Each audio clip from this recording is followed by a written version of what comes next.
कालकालेश्वराय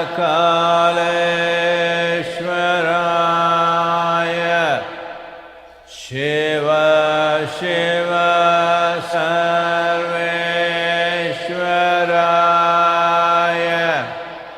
शम्भो शम्भो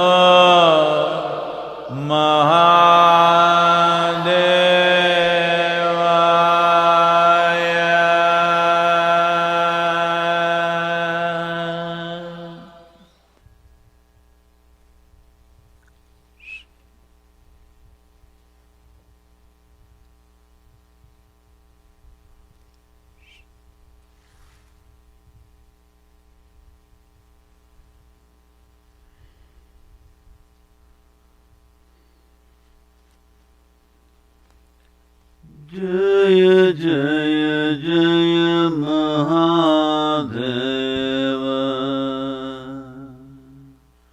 जय जय जय महादेव शिव शंकर आदि अनंत शिव शंकर आदि अनंत जय जय जय जय जय जय जय जय जय जय महादेव जय जय जय Mahadev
Namaskaram. Namaskaram to all of you, wherever you are. Those of you who are here today in Tennessee, well, temperatures are 6, 7 degrees.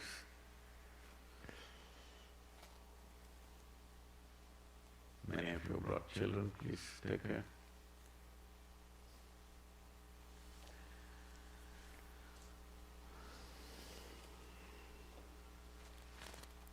We thought we'll set up a fire, but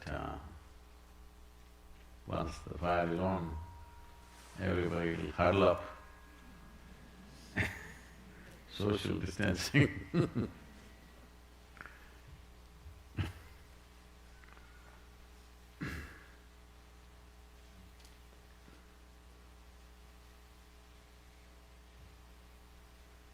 Cold as things. This happened. A Christian priest was posted in the Alaskan region. Single man post.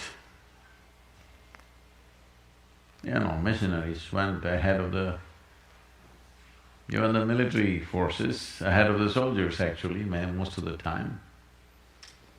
So he was posted there and he built a small little place and of course the church was funding him and he was keeping it going, so after a year's time, a bishop came to check as to what's happening. So when he came, temperatures were sub-zero and the bishop was not used to this and he struggled and came inside. Then he asked him, "How do you manage in this weather?"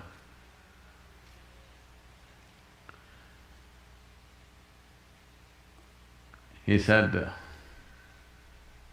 "I just hang on to the rosary and it gets me through." Oh, that's wonderful of you, what a pious priest you are. It's rare to find someone like you, fantastic, but I'm not able to bear it. This cold is just killing me.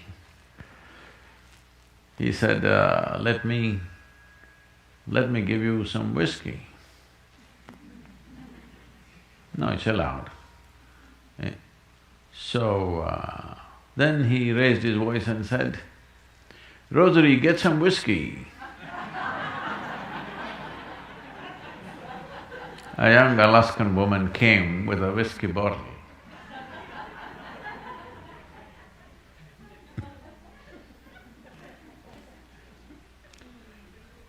So huddling not allowed in this season.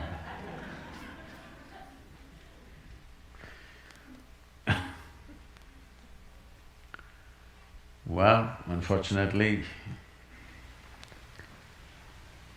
the infections in America is kind of a bit out of control. Last week, some of the days, the deaths are over 2,200 per day. Some scientists are saying we are just rounding into a calamity. Hope it's not so, but it could be so. Europe, pretty bad, but looks like the numbers indicating on the way to recovery. India definitely on the way of recovery except a couple of cities. Vaccines. Well, as you know, 2 companies in America have come up with their vaccine. The Russians have come up with their Sputnik. And India has come out with 2 different types of vaccines. But I want all of you to understand, vaccine definitely has its possibilities, but it also has its intrinsic limitations. I've been talking to some of the medical people and they say the efficacy of the vaccine within you may be on for up to 2.5 to 3 months. I don't believe any nation will manage to vaccinate their entire population in 2.5 months' time, especially in United States, because the vaccines that one other company has produced for you need to be stored and transported at minus 70 degrees Celsius. Well, how much facility is there in this world, even in this country, which can be managed at minus 70 degrees Celsius? All of you know, there's very, very little. To create that facility, to transport everything at minus 70 degrees for it to be effective is going to be a massive challenge. The Russian vaccine, they are claiming it's at a little higher temperature, which would be okay in winters of Russia. Probably you can transport it on a motorcycle.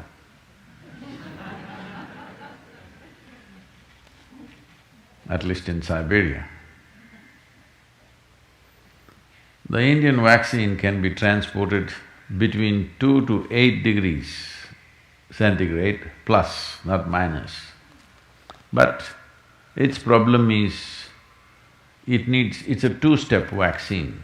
That is, you need to take one today and take another one after 30 days, otherwise it will not be effective. Even in your own families,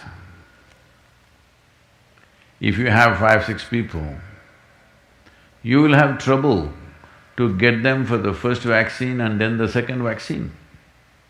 Forget about the entire population.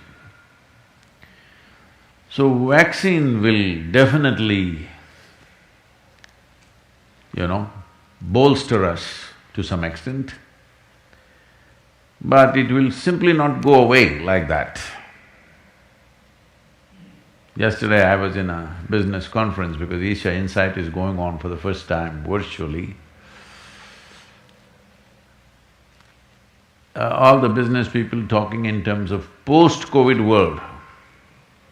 So I told them there is no post-COVID world, because there never was a post-tuberculosis world, post-pneumonia world, post-anything for that matter, because it could recur somewhere and once again rage across the world. So in many ways, we have to contain it. Social control, individual control over what we do is a significant part of this. Vaccine can be a big boost in that direction, but not an absolute solution.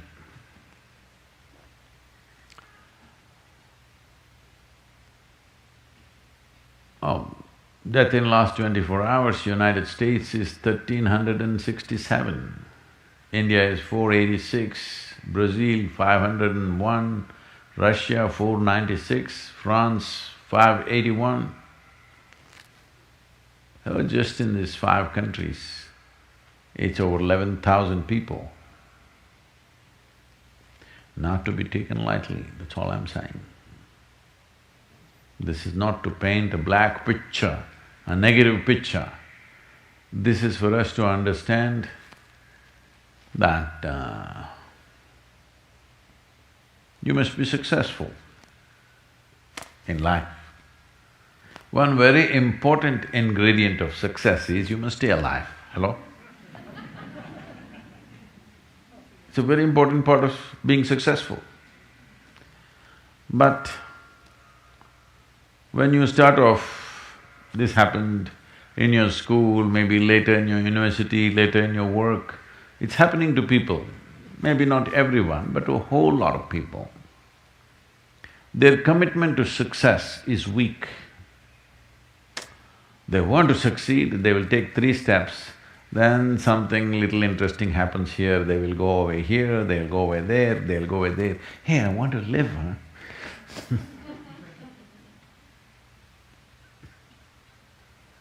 Their commitment to success is weak.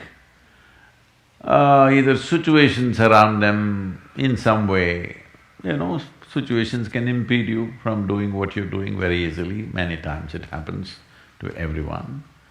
But when this happens, people weaken their commitment for their success. Maybe physically, they'll feel little weak, they will weaken their commitment to success. Maybe their emotions slosh around a little bit, they will weaken their commitment to success. This is very important right now. However long it takes, this virus, you must come out of this successfully. That means you must stay alive, that's an important part. And commitment to staying alive should not be slackened, no matter what happened. Somebody very dear to us passed away, all the more important we must live. People around us are all sick, all the more important we are healthy to take care of the people around us. So our commitment to success should not weaken because there is social drama going on, or physiological drama or psychological drama, whatever happens, your commitment to success should not weaken. That is what gets you across so many lines in our life, so many barriers in our life. So, what does success look like? What does it take? You must understand, those who made any significant achievements in their life, they did not,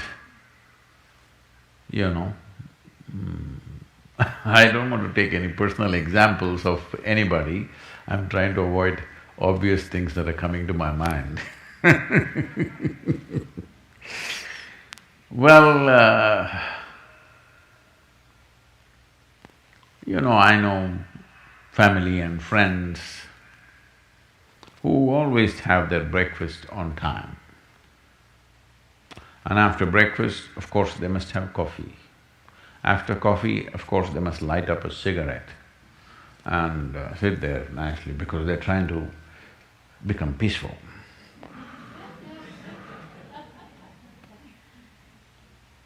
And then they will go to work, come back home exactly on time for lunch, eat lunch, rest for 1 or 2 hours, sleep, then evening have one tea and then smoke, and then again go to work.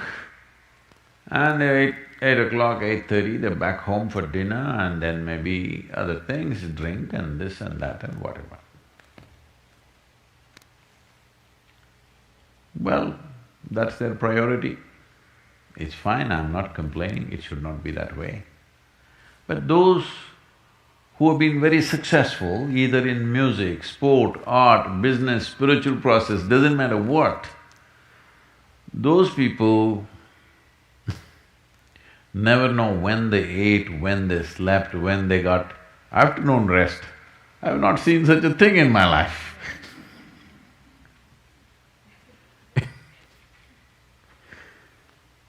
So,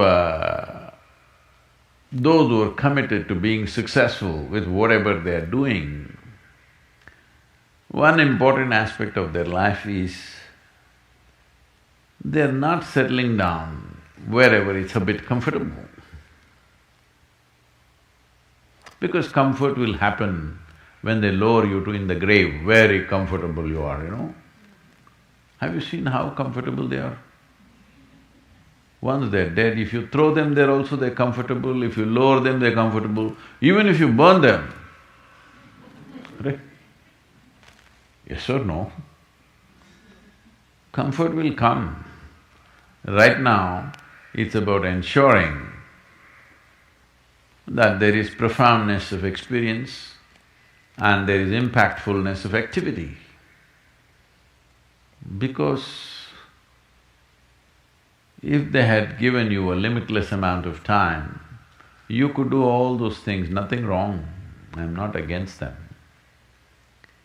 But they gave you such little time with such tremendous potential of being human, that's the problem. If creation had made you like an earthworm, I'm not saying there's anything wrong with an earthworm, it is just that it's a unipolar potential, it can only do that much. An earthworm is not thinking of climbing a tree because it knows it'll be picked up by the birds, it never has such aspirations. It just wants to recycle the earth. You know, it is beneficial to so many other lives, including us, but its objective is very clear, to eat and to reproduce and to die. Very clear objectives. That purpose to fulfill, he strives.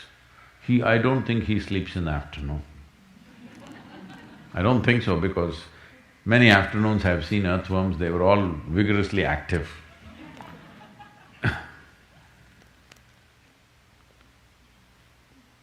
But a human being came with too many potentials. Because of that, it needs a certain level of striving for a human being to forget about the world, to consider yourself successful.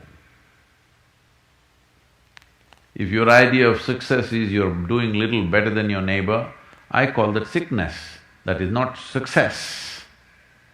You are happy that your neighbor is worse than you. Is this sickness or success? It is sickness. But in some way you feel fulfilled with what you're doing, let's consider that as success for now. It doesn't matter whether you're better than somebody or worse than somebody, that question should not even come up in your mind. But in some way you feel you're using yourself fully and there's a certain sense of fulfillment in your activity. Well, if you're capable of just closing your eyes and simply sitting without any activity, that's fantastic. But you cannot do that. You cannot do that right now in the states that you are. You can't simply close your eyes and become still. Instead of being busy, you will become preoccupied. That doesn't mean you're improving, that means you're regressing in some way. The problem about this success is people always making judgments, I did this, I did that, maybe this didn't work, maybe this is a mistake, that's a mistake. There's no such thing in life. See, at one time you were a monkey, all right? This is not me, this is that Englishman, you know? Charles Darwin said, you were all monkeys. At one time you were a monkey, just a brief while ago. Was it a mistake that you committed, that you were a monkey? Or was it just a certain stage of evolution? Hello? Was it a mistake or was it just a certain stage of evolution? Similarly, since you were born, because as a human being you are born largely unformed, unlike other creatures. Other creatures, if they are just… their food is taken care of, they know what to do with their life. Because human being has come with such open sense of possibilities, you come unformed, you don't come fixed. You have to fix yourself. Different people throw different types of balls at you. From all over, your parents, your teachers, the school, the neighbors and the society and the world throws all kinds of things at you. To gather all this muck and make something worthwhile out of yourself is your business, that's your success. It doesn't matter whether somebody thinks you're worthwhile or not, you feel you're a worthwhile life. Good enough for now. World may not recognize, it doesn't matter, but you know you're worthwhile. This needs a certain striving. Otherwise you look here, look there, no commitment for success, especially in a time like this, do not misunderstand the word pandemic. Fortunately, it is not killing as many people as previous pandemics have. That's our fortune as a generation of people. We also have better medical protocols today and we're able to reduce the fatality. But long-term impact of this pandemic upon our lives, once we are infected, well, it's anybody's guess, all kinds of things are being said. But definitely, nobody is saying there is no damage, it'll come and it'll go away. There's no such thing, there will be damage. How much damage? Depends who you are, what is the state of your physiological self. Accordingly, some damage, but nobody gets away without any damage. We may get to live, but we cannot say nothing has been touched in our system, something will be affected. So do not underestimate or misunderstand the pandemic. Coming out of this uninfected, important, that's success right now. Hello, do you agree with me? Staying alive is success? Huh? Or only Saturday evenings you're alive, how is it?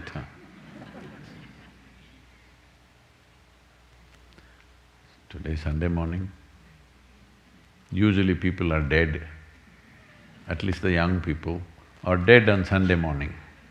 They were alive on Saturday evening. They will wake up Monday noon time. This happened.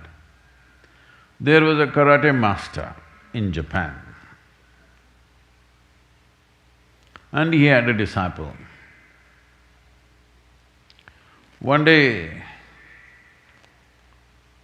this disciple seeks an appointment with the karate master and then asks, why does my ability not improve? Why am I not able to do this as you do? Why am I not able to punch or kick as you do? You're over 70 years of age, I'm 22, but still I can't kick like you or punch like you. Why my ability is not going up? Then the karate master asks, have you seen the feathers of the gull, the seagull, when it is going into the sunset? Have you seen the fire at the tip of the feathers? He said, yes, master, I have seen. Then he asked, have you seen that golden line upon the peaks of the mountain when the sun rises? Yes, master, I have seen that also. Have you seen the shimmer of light on the ocean when the sun is high up? Yes, master, I have noticed that phenomena also. Have you seen the moon reflecting itself in the pond? Yes, master, definitely I have seen that also. Then he said, that is the problem. Stop watching all this shit and go and train.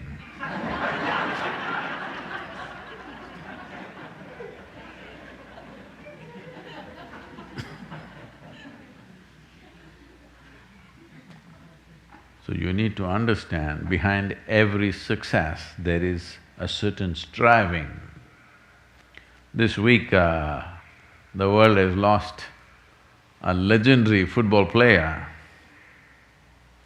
In America, you know him or no? Hello?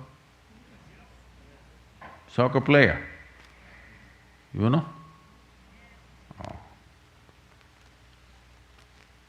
Oh. Well, he was not just legendary, he was magic. If you watch him play, Maradona, well, there are skills, but I'm telling you, there are a lot of people on the street side in many cities in Europe who have similar skills. Really, in the city centers, there'll be one guy with a ball, he will kick it, if you want he will do it 1,000 times like this, he will make it stand on his head, he will make it stand on his shoulder, he'll roll it down his back and kick it back again. Maradona's videos are there where he is doing all these things. I'm saying there are any number of people who can do that. But still, somebody goes beyond that. One thing is, he doesn't have the physical stature of other football players, he is much, much shorter. But one thing you will see is, when he's on the ball, he's just on the ball, nothing else. It doesn't matter, you see this guy falling down but he's on the ball, you make him do whatever, he's on the ball. You can't take his eyes and his focus off the ball, because that's all his life was about. Once there was no need to kick the ball, then he did not know what to do with his life, that's another matter, unfortunately. The other aspects of his life didn't work out so well. But as a ball player, rarely anybody rose to those levels, became magical. Why I'm saying this is, that's how focused you should be on your success. Success does not just mean money, success does not just mean professional stuff. Success means as a life, you're successful. Through this pandemic, success can be more simply defined. That is, you're alive, you stayed alive and you're healthy, that is success. Please be focused on the ball. If you go here and there, well, life need not be very kind to you. It's very, very important. Because as time passes, people will become slack. This is what is happening. When it came the first wave, people got a little tight and they understood they need to do this. After 3 months, oh hell with it, what will happen? Nothing happened, see he didn't die, she didn't die. So what is the problem? Let me go and die. If you're volunteering for that, it's up to you. You know, I like volunteers. But that's not what life is for. Life is not for throwing it away. Unless you have such a cause that you're willing to wear your life out for it. Otherwise, simply throwing it away is just an irresponsible… It's out of laziness, it's out of lethargy, it's out of lack of focus that these things are happening. But of course, you will weave a philosophy about it. Oh, what is there? We are born one day, we'll die one day, what about it? This is not coming from any great wisdom, this is coming from lethargy and, lack of focus. This is a good time. If you did not have it all your life, this is a good time to earn that focus. That I want you to watch some of the… you just watch Maradona playing, just see the way he's on the ball. Skills are there are any number of people with skills, but not everybody will get as far as he did. But hand or foot, it doesn't matter, focused on the ball. Most of you not getting it,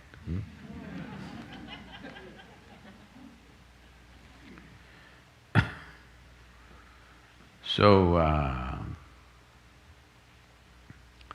if there is something like post-COVID world, if there is such a thing, you must be around to celebrate. We are going to throw a big party. Hello? Will you be there? Yes. Only few people are saying yes, what happened to the others? When the virus is over, I'm going to throw a massive party, will you be there? Yes. Good, that's success. Be focused on that. Just get an RSVP for the party, dates we'll announce later. Yes. I wrote a little something, but not in English language. Okay with you? Yes.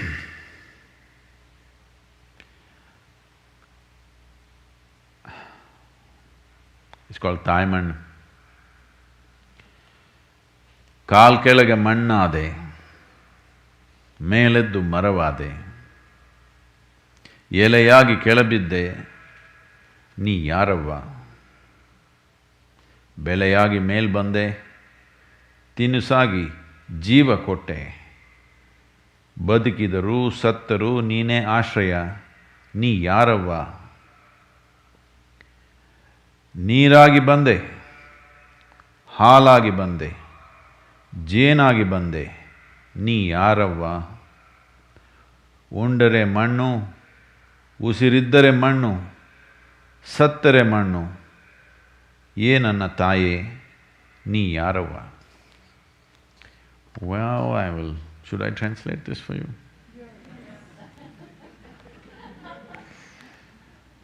Well,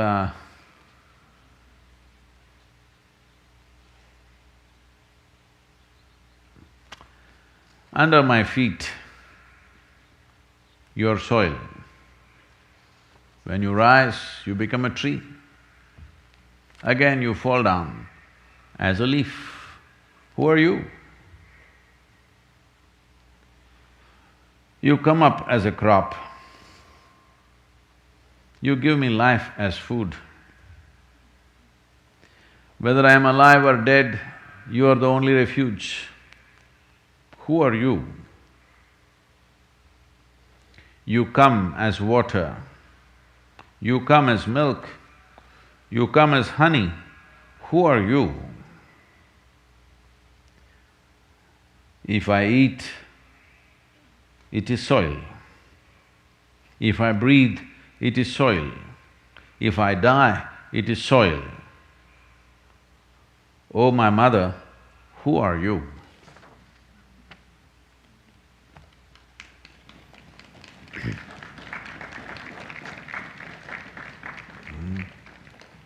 I heard there are questions.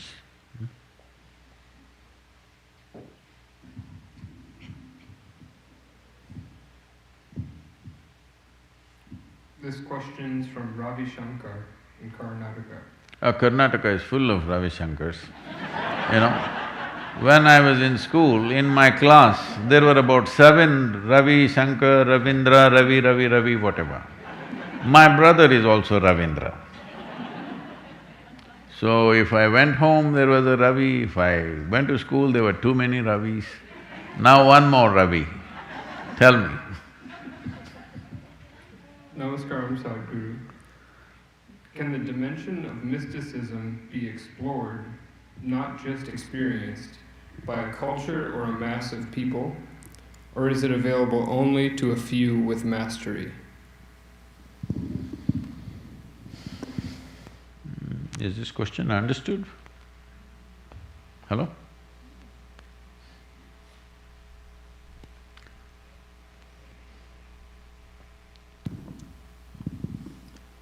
Can the dimension of mysticism be explored, not just experienced, by a culture or a mass of people?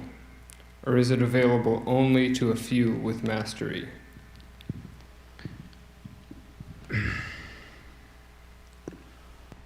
So what you need to understand is the difference between exposure and experience.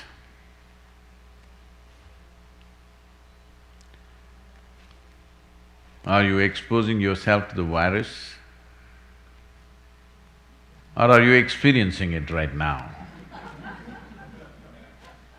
Two different things.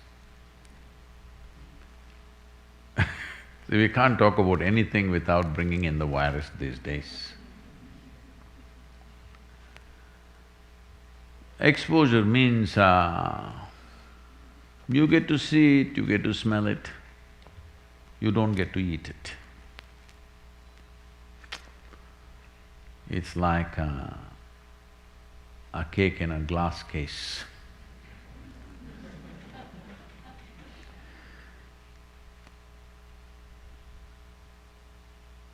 Only in the United States they do it, in India they won't do this, because if somebody smells food, after that nobody will eat that food. Here, if you say, is this good, the salesperson eager to sell will bring it out and say, just say, it's really nice. You should never ask, have you eaten it? Because he or she has not eaten it, but by smell, you are supposed to make out. So exposure is one thing, experience is another thing. Mastery is another dimension altogether. Let's start from the top, because I see this question as an elimination process. If you want to have mastery over mystical dimensions, there is no such thing. You have mastery over your perception. Because of that, mystical dimensions have become possible. So the mastery is not over mystical dimensions, you have mastery over your perception.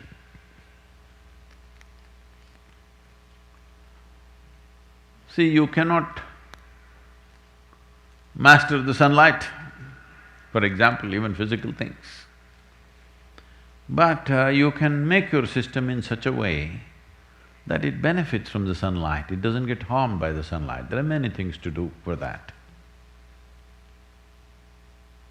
So mastery is always about this one. Because you have mastery over this, you may get to do certain things. We were just talking about a football player. The mastery is over his own skills. The mastery is not over the ball. The ball doesn't listen to anybody, you must know this. That is the beauty of a ball. It doesn't listen to anybody's nonsense. If you're good, it is good. If you're not good, it's not good. It's as simple as that.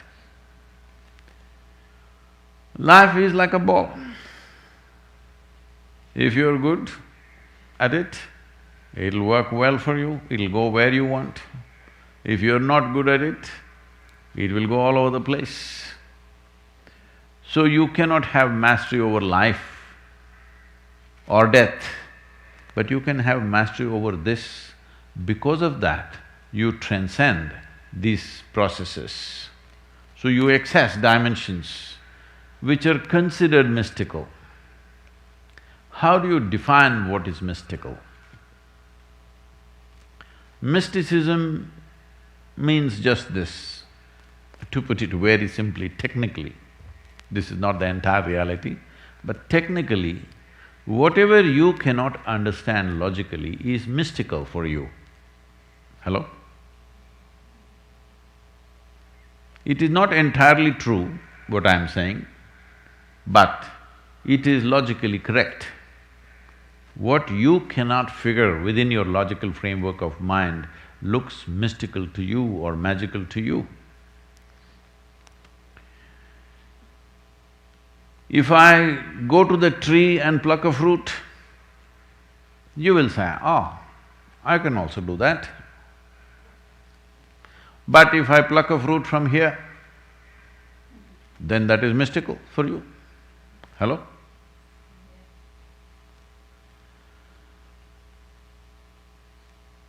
We will eliminate the word miracles because there are many problems with that.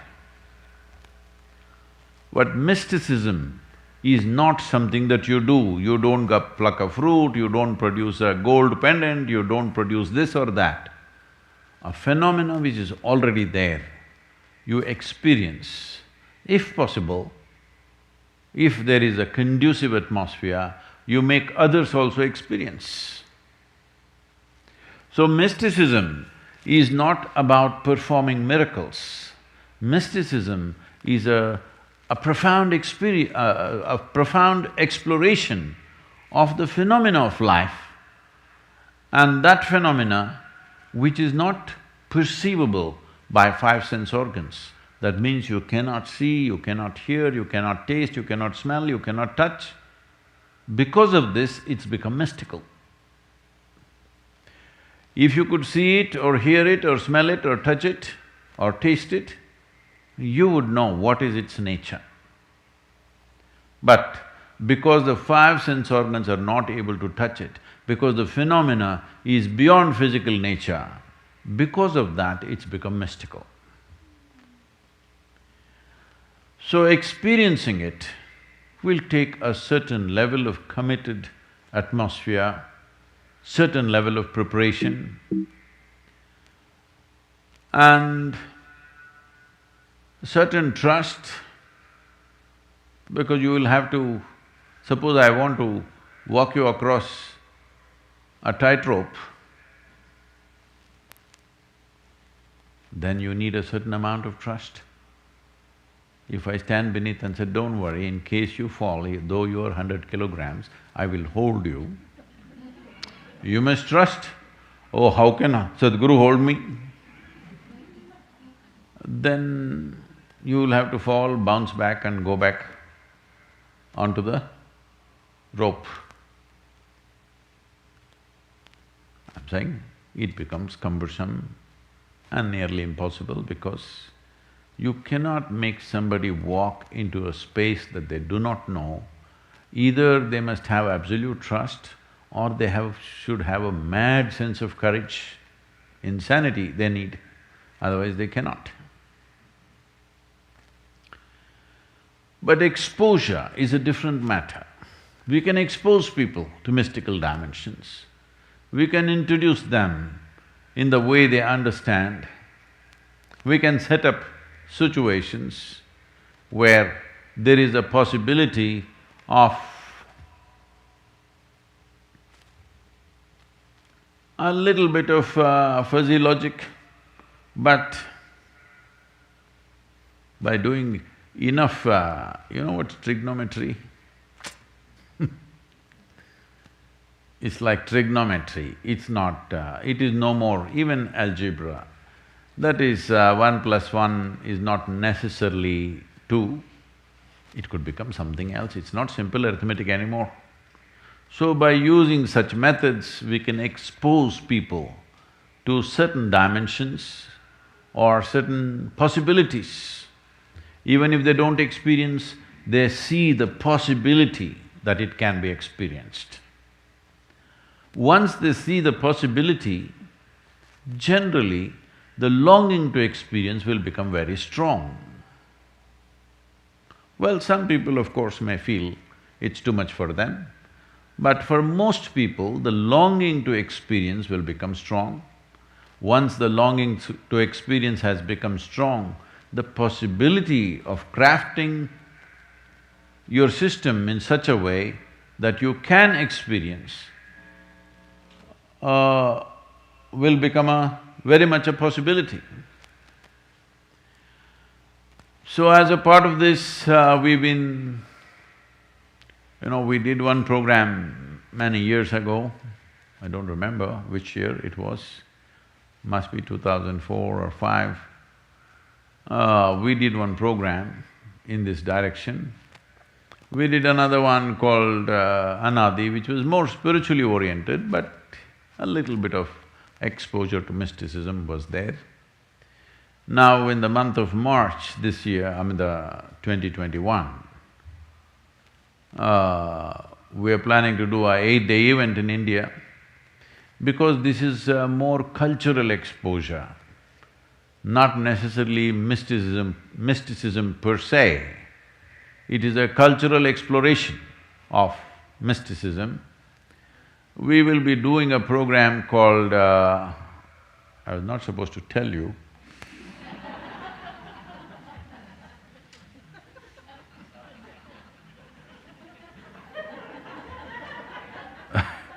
They were supposed to make this program by invite only. But now this question has come, so we will be doing a program called Shiva, the ultimate mystic.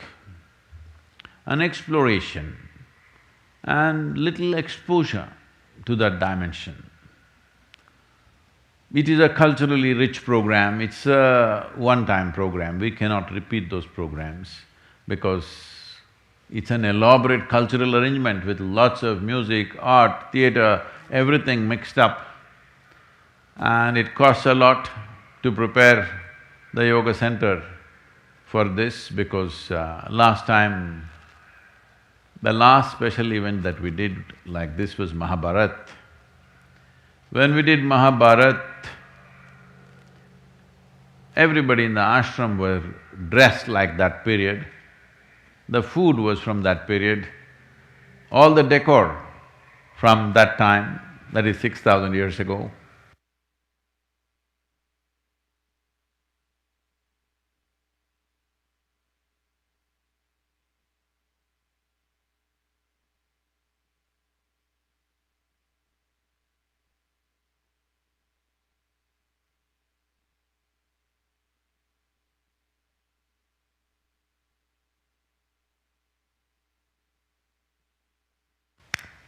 Hello?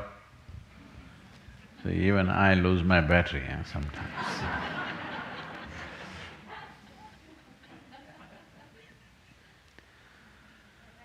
So from food to decor to clothing, everything was from that time and the entire ashram was prepared for this. I think those videos are partially out because we must have shot nearly 100 hours of video, but at the little bit of it is out, I believe. Before that, we had a program called Leela. This was about how Krishna taught yoga.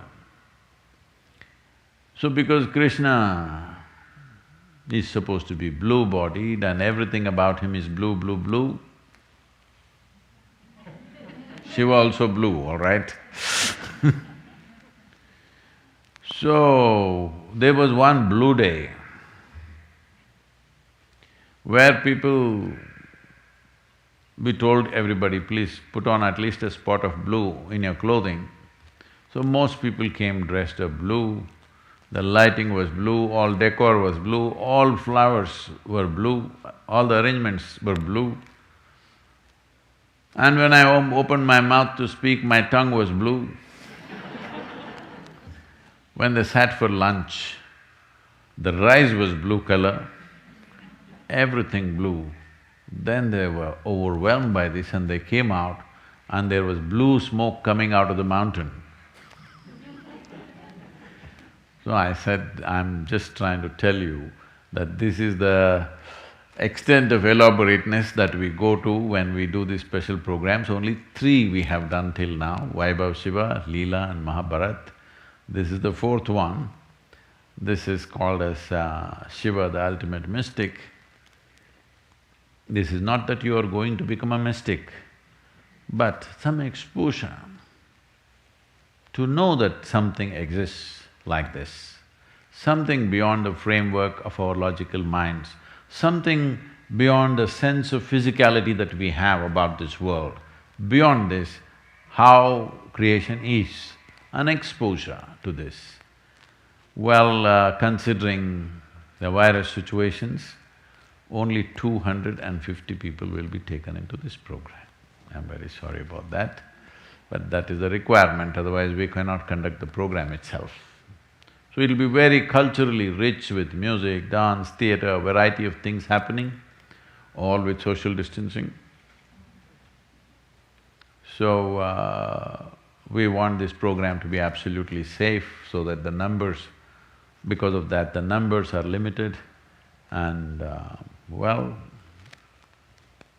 it's a kind of an adventure because taking people through not mysticism per se, but even to expose them to something which doesn't fit into the framework of their psychological stuff or even physiological stuff. Because physical framework and mental framework are the only two things which is not allowing you to experience what's beyond this. The more seriously you take your physicality and your psychological structures, the more you become incapable of experiencing anything beyond. If you learn to relax this a little bit, that you don't take this seriously. Just yesterday somebody was asking me, Sadhguru, how do I not take my thoughts seriously? I said, just see that all your thoughts that you've generated till now have been absolutely stupid. Yes, because from the limited data that you've gathered, you're going on making up things about everything. The situation is like this.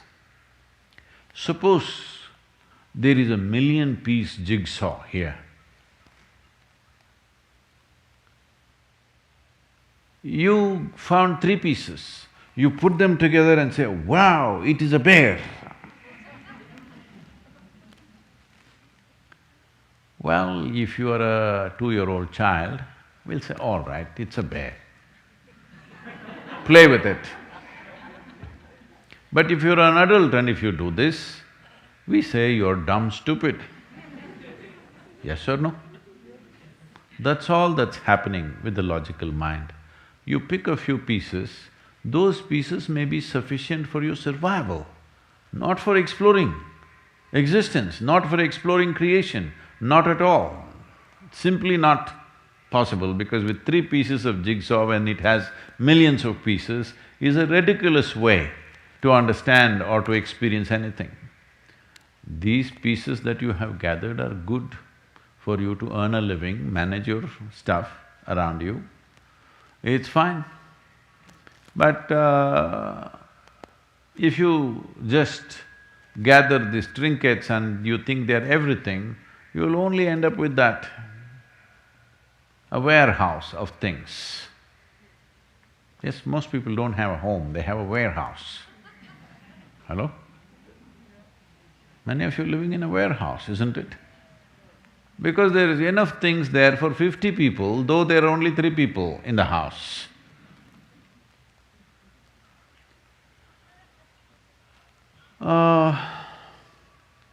This happened. There was a Zen master whose name was Ryokan. He was living in a small little hut with bare minimum stuff. One day a thief entered his little hut. He was sleeping and the thief was slowly trying to find something, but it's an empty place. He looked this corner, it's dark, in this corner, that corner, he's looking, feeling his way out to pick up something, nothing. Then this Zen master woke up, sat up and said, I'm so sorry, there is nothing here for you to take. The only thing that I have is this old pair of clothes that I'm wearing. You take this. It's cold outside, you take this extra clothing. And he took off his clothing and gave it to him and sat there naked. The thief did not understand what this is, but first thing you've been caught. The next thing is you're being given a gift, and the gift is some clothes that he was wearing. Just not able to figure out, this is a mystical situation, you know. Because in the mindset of a thief, he cannot understand how can somebody give away the last possession of his life. Confused and feeling, kind of zonked out by mysticism, he went away. Then Ryokan sat there and lamented. He looked out of the hut, there was a wonderful full moon, today is a full moon, it's a very rare full moon, you know this? Looked out at the moon and said, I wish I could have given this moon to him, but I don't have it, so I gave my clothes. So what I'm saying is, only survival process fits into the framework of your psychology and physiology. Survival. Survival and survival alone, nothing more. So if you want some exposure to a dimension beyond this, well, this is an attempt to create a very strong, a beautiful cultural event to expose you to mysticism, not to experience mysticism, maybe some taste. Sometimes even by smell you experience something, isn't it? Hello? If you smell it, mouth waters, some experience is happening. Yes or no? If you… now I can't make out who is you. If you happen to be Indian, behind the mosque, then if you just think of raw mango, chili and salt, right here in the December month, it will water, mouth will water. Already mouth watering. Please, when you want to spit it out, remove the mask and do it, okay? Because it can happen. It's become so much a part of you. This happened to farmer Jack in Tennessee. The old farmer, over 80 years of age, but still very strong and healthy man, always been hardworking. So his grandchildren decided they must take him to a doctor for a medical checkup, and he had never been for a medical checkup, he didn't know what it is. So they took him for a medical checkup, the doctor examined him, all different aspects of examination, everything he did, and said, "You are strong as an ox. Really, there's no problem with you. Only thing is, it will be, winter is coming and I see you're not wearing your underwear, you're just pulling up your pants. It will be more healthy to wear underwear, and it will be much warmer also for you in this stage of your life, and it is also clean to do that. There is cleanliness, there is warmth, and health will come out of this." So the grandchildren bought him underwears that he had never worn all his life. So he wore the underwear, and then he was ploughing the field, he was on the tractor, and then he felt like relieving himself. Went down and sat for a shit.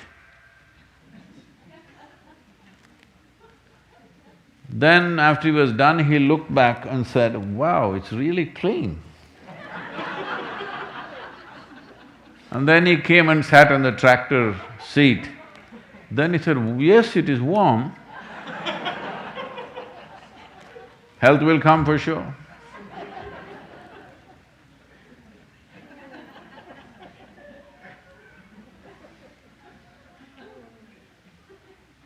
Are you too cold, or can we handle one more question? Huh? You feeling warm?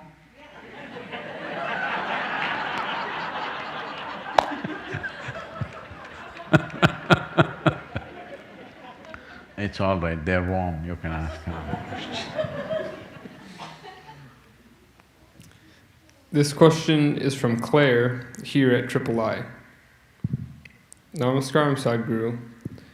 Why do we not place our feet towards lingas or other consecrated objects, or even people for that matter?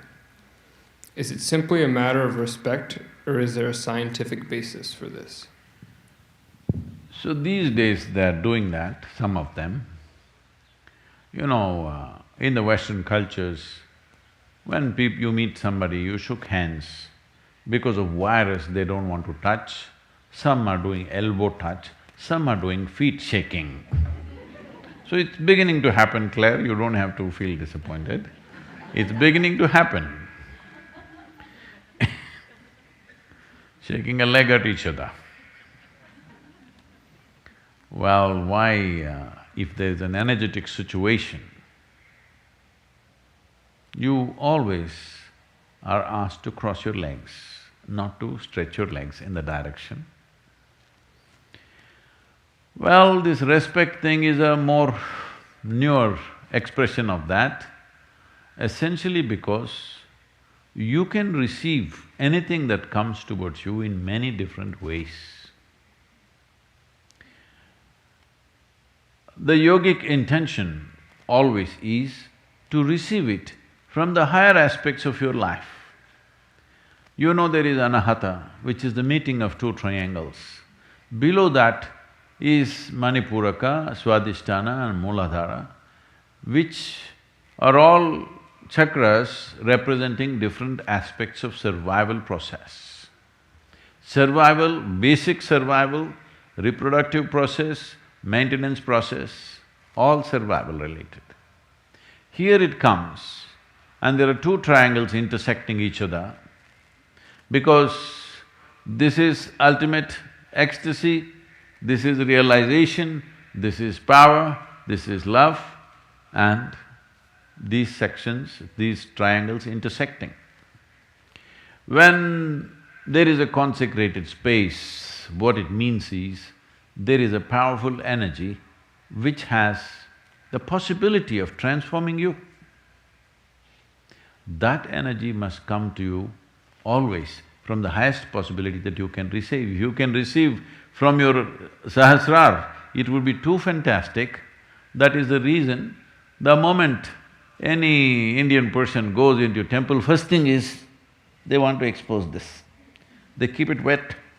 In a proper temple, they are told, even in the Dhyanalinga temple, people go wet themselves, a wet head, because they are hoping this energy will enter here. It didn't work, so hoping here. Didn't work, then they will take, hoping this will have worked. Nothing worked, then they will say this. But they don't want to go here, because these are survival processes. We don't want to enhance them. We want to enhance other dimensions of life which will enhance our life, because if you survive better, if you survive, it's good. It's very essential we survive. But surviving better than somebody is not a life goal. It's a waste of time, because whatever you do, you're not going to survive forever. Hello? Whatever you may do, even minus the pandemic, you will not survive forever. So there is no need to invest too much in the direction of survival. So, because of this, the whole culture understanding this dimension, they created the societies in a certain way. Well, today what you find is a whole distorted version of that, but fundamentally it is still there, that when you go to any consecrated space, you're like this, because you wanted to enter here, you want to become blissful, ecstatic. Doesn't work, at least peacefulness and realization, balance and free from all kinds of poisons that are there in the world should not enter you. So essentially you want the upper part of your body, above anahata, to be exposed to this.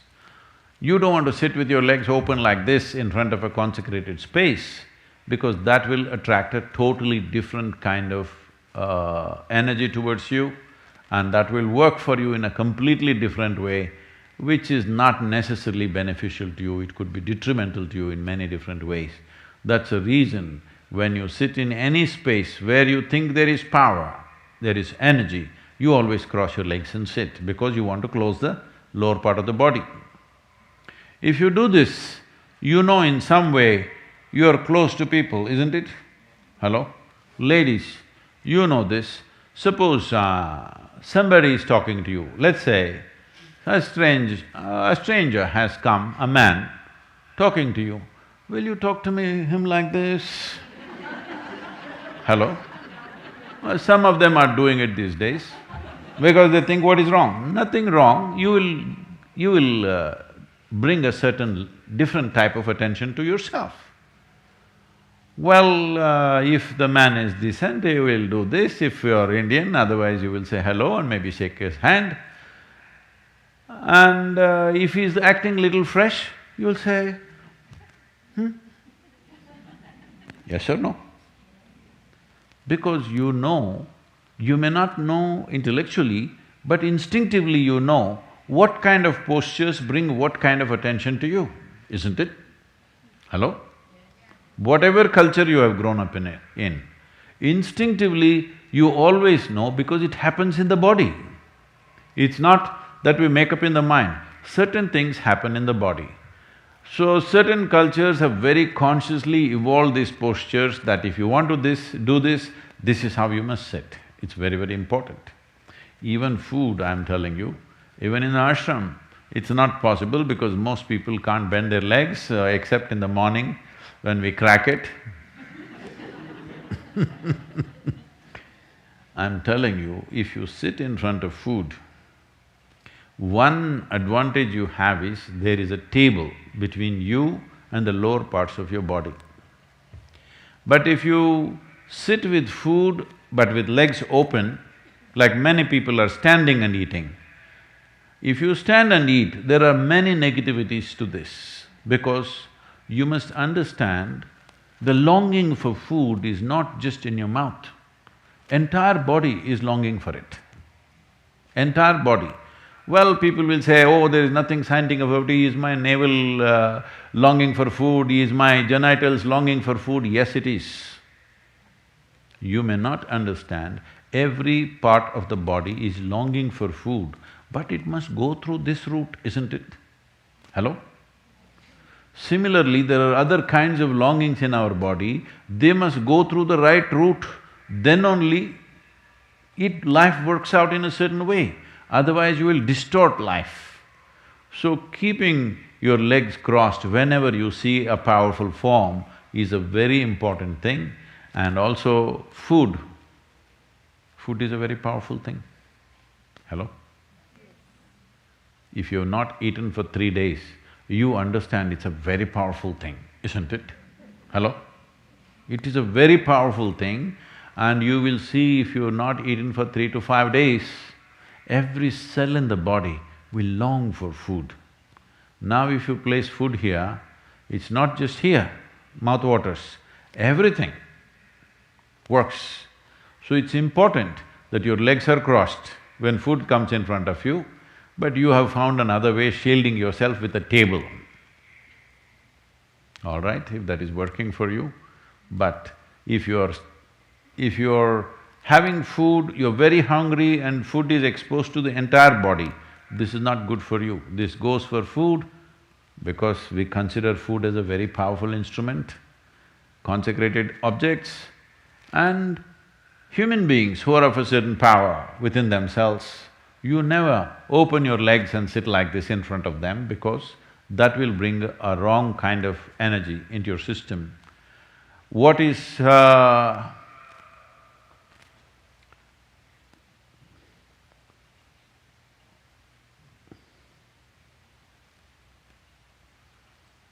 I'm asking you, is it good to shit? Hello, I'm asking you a question. Yes. But it must come out of a certain part of your body. If it comes out from elsewhere, it will become terrible, isn't it? Hello? Similarly, food should go in a certain way. Food going in is not only physical food going in, food goes into you in so many ways, because the entire body is capable of this. I must tell you my experience. Once we had a major success in some business venture when I was doing this. So, I was always exposed to nature wherever possible. I've been trekking, motorcycling, all this, but my partner is a nice city boy. So we decided that we will go to a place where there was a reservoir, like a dam, and there's a big lake, and there are small, reasonable sized hills. We went there and we were all swimming. After swimming, I was still in my swimming trunks. I thought, let me climb the hill. It was summer months, pretty dry. So I went up the hill. Now sometimes I wonder, these days wherever I go, somebody's carrying a bottle of water. At that time, I rode through the day and night. I never had a water bottle with me. We just managed just like that. So I went up the hill. As I went in the summer heat, bare-bodied, I was sweating heavily, but I have a problem of turning back halfway. So I want to go all up, all the way up and then come down. I went up, and as I was beginning to come down, I started feeling that I was suffocating with my tongue kind of bloating up. I was dehydrating so much that my tongue was becoming like a block in my breathing, and I really started struggling. I badly needed at least a few drops of water. I tried to lick my own sweat, but it didn't help. When I thought I'm going to kind of literally lose my consciousness, like I'm going to faint, then I just sat there with my eyes closed for some time. Then I realized my entire body, like all the hair on my hands and legs are all going this way. It's not like goosebumps. Goosebumps means this will rise this way, this will rise this way. I just saw that all the hair pointing this way. And I just knew, there's water somewhere here. And I just went in search of it. I went into a small, beneath a rock outcrop, like a small cave. Cave not for a human being, maybe rabbits and rats and those kind of animals could go and stay there, that kind of cave, just about that much. There was a small pool of water. Maybe it was rabbit's urine or it was rainwater, I don't know what the hell it was, it didn't matter. I just put my face into it and drank up the whole thing, including the mud and everything. I sat there for a while, recovered from that and came down. Why I'm saying this is, when you really need something like food or water, you will see every cell in the body will long for it. If you pay attention, you will see thirst is not just in your mouth, it's everywhere. So, the same goes not just for food, the same goes for other types of energy also. Every cell in the body longs for it. It's very important you receive it the right way. So whenever you feel there is a powerful place, it's always best to cross your legs and sit down if you're sitting there, not sitting like this. You will attract something that you don't need.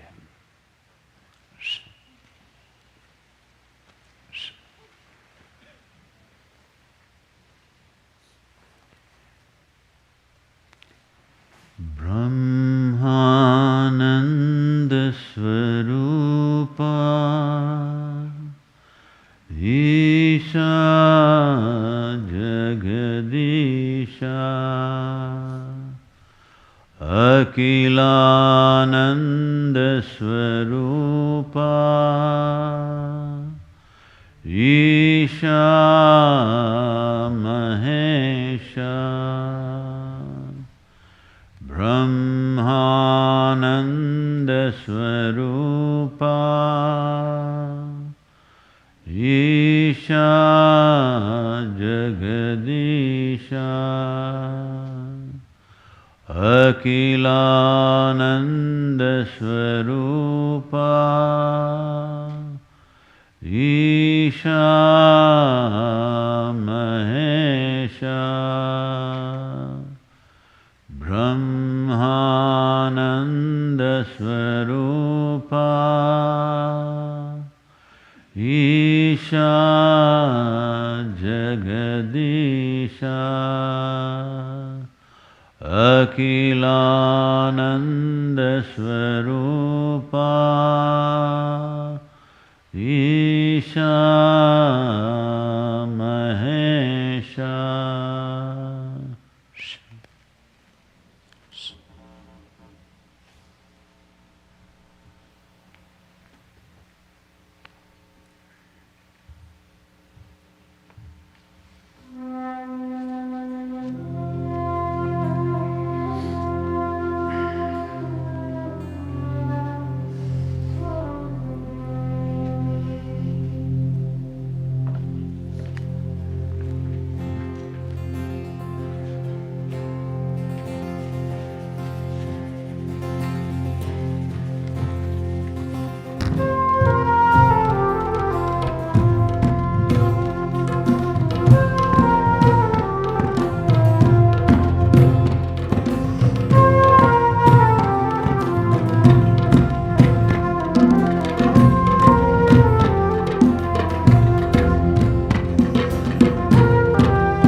Vivekananda was just 18 years of age and he was a fiery youth. He's not a spiritual seeker as such. So he went to Ramakrishna and asked, "Can you prove there is God?" Ramakrishna asked, "Do you have the courage?"